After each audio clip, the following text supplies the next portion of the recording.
साथियों, यूजीसी पर हमारे साथियों ने बात रखी। ये यूजीसी कानून की जरूरत क्यों पड़ी?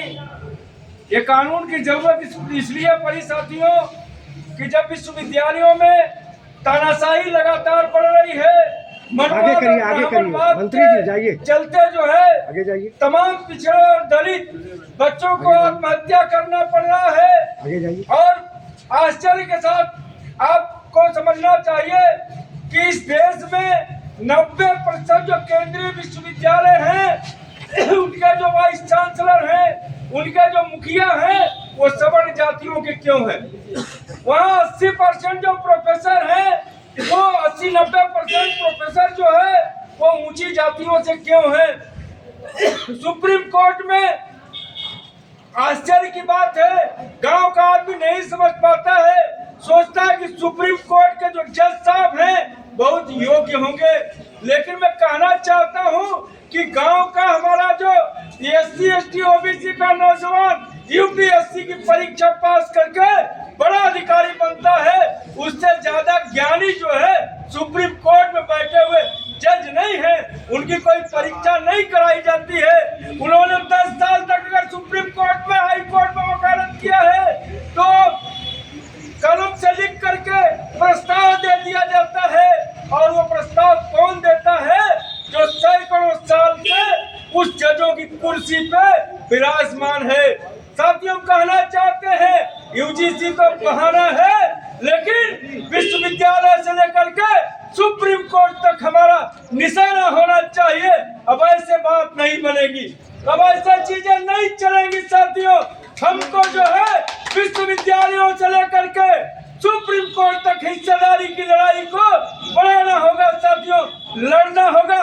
आखिर सुप्रीम कोर्ट के जज जो है कितने परिवारों से हैं?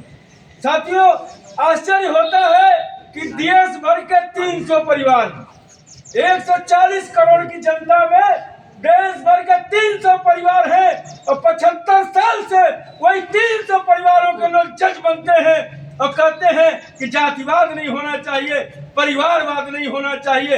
सबसे ज्यादा परिवारवाद अगर कहीं होता है तो इस देश की सबसे बड़ी अदालत सुप्रीम कोर्ट में होता है साथियों। वह सबसे ज्यादा जातिवादी लोग बैठे हुए हैं। आखिर पायल तड़वी की माँ, रोहित नमूला की माँ जब सुप्रीम कोर्ट गई, वही जज जिसने कहा कि विश्वविद्यालयों में उत्पीड़न हो रहा है, विश्वविद्यालय में अन्याय हो रहा है, इसलिए यूजीसी का के लिए क्षमता कानून लाना चाहिए। साथियों, दिग्विजय सिंह के नेतृत्व में एक कमेटी बनती है पार्लियामेंट की, जिसमें 17 तो भारतीय जनता पार्टी के सांसद हैं, उसमें भी 60-70% लोग सवर्ण जातियों के हैं। हालांकि जो यूजीसी कानून आया है, इसको भी हम पूरी तरह पिछड़ों दलितों के पक्ष में नहीं मानते हैं। इस कानून को भी और ज्यादा दुरुस्त करने की जरूरत है साथियों। इसमें भी क्या सजा मिलेगी उसका प्रावधान इस यूजीसी कानून में नहीं है, इसको भी जोड़ना होगा। तो हम कहना चाहते हैं कि 15%, 10% लोगों ने साथियों आंदोलन किया यूजीसी के खिलाफ। पूरे देश की मीडिया चिल्लाने लगी। जितने एंकर बैठते हैं बड़े बड़े, लियाकत से लेके जो है गुप्ता से लेकर के चित्रा अंजना कश्यप, चित्रा त्रिपाठी से लेके ये चिल्लाने लगे बहुत बड़ा आंदोलन हो रहा। कुछ नहीं आंदोलन था, ये मीडिया द्वारा प्रायोजित आंदोलन था, कोई आंदोलन नहीं था। उनके आंदोलन में कोई ताकत नहीं थी।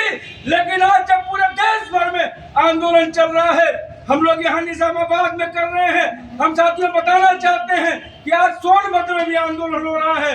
सिराथू की विधायक पल्लवी पटेल बनारस में आज आंदोलन कर रही है। पूरे देश भर में, पूरे प्रदेश भर में आंदोलन चल रहा है साथियों, लेकिन इसको जो मीडिया नहीं दिखा रही है।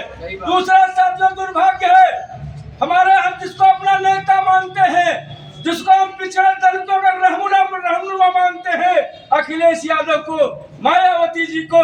अखिलेश और मायावती आज कहाँ हैं? मायावती जी तो कह रही नहीं, यूजीसी जो सवर्ण जातियां चाहती हैं उसी हिसाब से होना चाहिए, और अखिलेश यादव मुंह में दही जमा लिए हैं। नहीं बोल पा रहे हैं। मैं ये बात इसलिए कह रहा हूँ साथियों कि आपको इनसे भी सवाल पूछना चाहिए, आपको पता करना चाहिए कि अखिलेश का बेटा कहाँ पढ़ता है।